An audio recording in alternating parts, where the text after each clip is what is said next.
Evangelho no Lar. Solicitamos a direção divina para essa reunião e vibrações, sentimentos e pensamentos de amor, paz e harmonia.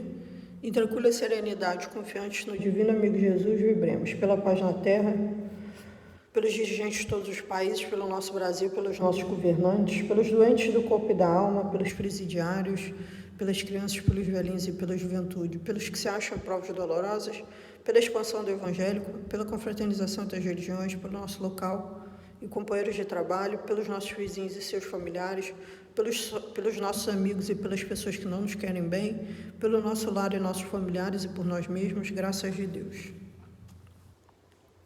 Parentesco corporal e parentesco espiritual. Os laços de sangue não determinam necessariamente os laços espirituais. O corpo gera o corpo, porém o espírito não é gerado pelo espírito, porque já existia antes da gestação do corpo. Não foram os pais que geraram o espírito do seu filho, eles apenas forneceram-lhe um corpo carnal. Além disso, devem ajudá-lo no seu desenvolvimento intelectual e moral para fazê-lo progredir. Os espíritos que encarnam numa mesma família, principalmente como parentes próximos, são quase sempre ligados por laços de simpatia, unidos por relações anteriores, que são demonstrados na simpatia, na afeição mútua durante a vida terrena. Pode acontecer também que esses espíritos sejam completamente estranhos uns aos outros, separados por antipatias igualmente anteriores, que se manifestam por suas aversões na Terra. E elas servirão de provação entre eles. Portanto, os verdadeiros laços de família não são os da consanguinidade, mas sim os da simpatia e da afinidade de pensamentos que unem os espíritos. Antes, durante e depois da encarnação. É assim que dois seres nascidos de pais diferentes podem ser mais irmãos pelo espírito do que se fossem pelo sangue.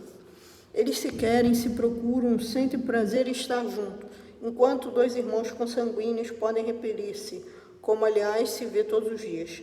Questão que só o Espiritismo pode explicar pela pluralidade das existências. Há, portanto, duas espécies de família, as famílias por laços espirituais e as famílias por laços corporais. As primeiras, duráveis, se fortificam pela purificação e prosseguirão no mundo dos espíritos por meio das muitas migrações da alma. As segundas, frágeis como a própria matéria, acabam com o tempo e por muitas vezes se desfazem moralmente, já na existência atual. Foi isso que Jesus quis ensinar naquele momento, dizendo aos seus discípulos: eis minha mãe e meus irmãos, ou seja, minha família pelos laços de espírito, pois quem quer que faça a vontade de meu Pai que está no céu é meu irmão, minha irmã e minha mãe. A hostilidade de seus irmãos estão claramente expressas no relato de São Marcos, que diz terem eles a intenção de prever Jesus sob o pretexto de que estava fora de si. Jesus, informando da chegada dos seus parentes e sabedor do que se passavam a seu respeito, que pensavam a seu respeito, aproveita a oportunidade para transmitir aos seus discípulos os ensinamentos sobre o ponto de vista da família espiritual. Eis meus verdadeiros irmãos, e como sua mãe se achava entre eles, generalizava os ensinamentos.